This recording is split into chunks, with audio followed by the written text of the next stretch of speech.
Hello. अभी start करेंगे खनिज लवणों से होने वाले रोग और उनकी हमारे शरीर के अंदर क्या उपयोगिता होती है और इनके स्रोत की बात करेंगे। सबसे पहला जो खनिज लवण आता है वो आता है Fe, जिसको आयरन या फिर लोहा कहा जाता है। इसका जो स्रोत होगा वो होगा गुड़, बाजरा, मांस के अंदर और हरी पत्तेदार सब्जियों के अंदर ये मेनली कॉमनली पाया जाता है। इसका कार्य की बात करें तो हमारे शरीर के अंदर अगर इसका कार्य हो गया तो वो हो गया हीमोग्लोबिन के निर्माण में। हीमोग्लोबिन के निर्माण में हम जानते हैं कि जो भी हमारी होती हैं ब्लड के अंदर आरबीसी, रेड ब्लड सेल, लाल कणिकाएं, उनके अंदर एक वर्णक पाया जाता है, एक पिगमेंट पाया जाता है जिसका नाम है हीमोग्लोबिन। उस हीमोग्लोबिन को बनाने के लिए, उस हीमोग्लोबिन की स्ट्रक्चर, उसकी संरचना को बनाने के लिए वहां पर आवश्यकता होती है आयरन की, लोहे की आवश्यकता होती। अगर हमारे शरीर के अंदर अगर कोई ऐसा व्यक्ति जो लंबे समय से इसका सेवन नहीं कर रहा है, उसके शरीर के अंदर कमी होगी अगर आयरन की, तो उनके शरीर के अंदर हीमोग्लोबिन का निर्माण नहीं होगा। अगर हीमोग्लोबिन का निर्माण नहीं होगा तो व्यक्ति के अंदर कमी हो जाएगी हीमोग्लोबिन की, और हीमोग्लोबिन की कमी कहलाती है रक्त की कमी। और रक्त की कमी को अपनी भाषा के अंदर बोलते हैं, साइंस की भाषा के अंदर, एनीमिया। व्यक्ति को खून की कमी हो जाएगी, व्यक्ति को एनीमिया हो जाएगा।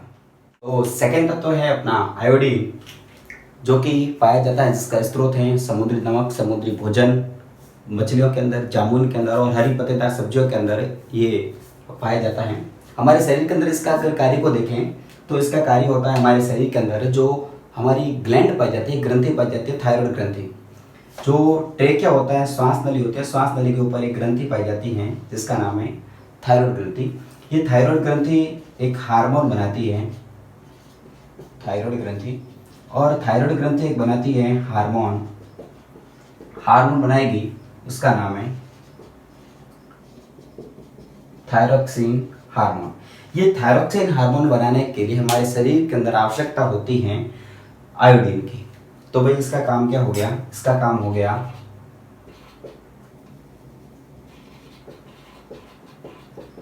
थायरोक्सिन हार्मोन के निर्माण में। थायरोक्सिन हार्मोन बनाने के लिए हमारे शरीर के अंदर आवश्यकता होगी भाई आयोडीन की। अगर हमारे शरीर के अंदर इसकी कमी होगी तो जो थायराइड ग्लैंड होगी वो थायराइड ग्लैंड फूल जाएगी, उसके ऊपर सूजन आ जाएगी, और सूजन आकर ये फूल के बाहर आ जाएगी, गले के ऊपर एक गांठ बन जाएगी और बीमारी कहलाएगी अपनी गैंगा, या फिर इसी को बोलेंगे हम गोइटर, या फिर इसको बोलेंगे हम गलगंट रोग बोलेंगे, जो व्यक्ति को हो जाएगा। अगला जो भी अपना खनिज लवण है, खनिज तत्व, वो है कैल्शियम और फॉस्फोरस, जो फॉस्फेट के रूप में पाया जाता है हमारे शरीर के अंदर। इसका जो स्रोत होगा वो होगा दूध के अंदर पाया जाएगा, अंडों के अंदर, पनीर के अंदर, या फिर जो दूध से बनी जो वस्तुएं होती हैं सभी के अंदर पाया जाएगा, हरी पत्तेदार सब्जियों के अंदर, चूने के अंदर, ये इन सभी के अंदर पाया जाएगा। इनका जो काम होगा हमारे शरीर के अंदर, तो हम जानते हैं कि जो हमारी हड्डियाँ बनी होती है वो बनी होती हैं कैल्शियम की और बनी होती हैं फॉस्फोरस की बनी होती है, फॉस्फेट की बनी होती हैं। तो इसका काम हो गया विटामिन डी के साथ,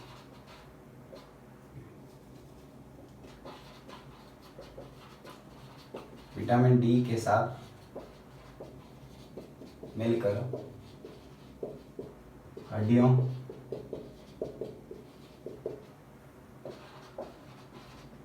को मजबूती प्रदान करना।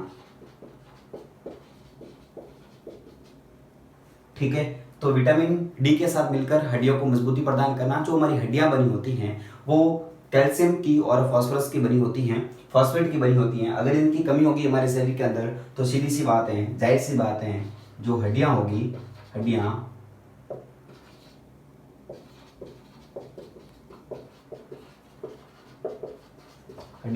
कमजोर हो जाती हैं। और विटामिन डी की कमी हो गई तो हम जानते हैं विटामिन डी की कमी से हमारे शरीर के अंदर बीमारी उत्पन्न हो जाएगी जिसका नाम है रिकेट्स।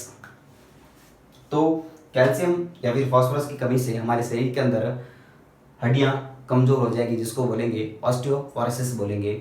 हमारी जो हड्डियां होगी वो बेंड हो जाएगी या फिर वो वीक पड़ जाएगी। लास्ट खनिज लवण है अपने सोडियम, जिसको बोलेंगे हम Na, और पोटेशियम, जिसका सिंबल है के। इसका स्रोत है नमक, समुद्री भोजन, मांस, अंडे, दूध, सब्जियों के अंदर, सभी के अंदर, लगभग सभी खाद्य पदार्थों के अंदर, सभी खाद्य सामग्रियों के अंदर ये उपस्थित होते हैं। अब इम्पोर्टेंट बात ये कि इनका उपयोग क्या, हमारे शरीर के अंदर क्या आवश्यकता होती है, तो एक एक करके सबको समझेंगे। सबसे पहला होता है फंक्शन इसका, मांसपेशियों में संकुचन कराना। हम जानते हैं कि जो हमारी जो मसल्स होती हैं, जो पेशियां होती हैं, वो 3 प्रकार की पाई जाती हैं, कंकालीय पेशियां, हृदय पेशियां और चिकनी पेशियां। इन सभी के अंदर संकुचन और शीतलन होता है। जब संकुचन और शीतलन होता है तभी हम हलचल कर पाते हैं, जिसके अंदर मूवमेंट या फिर लोकोमोशन पाई जाती है। तो पेशियों के अंदर जो हलचल पाई जाती है वो पाई जाती है उसके संकुचन और शीतलन के कारण।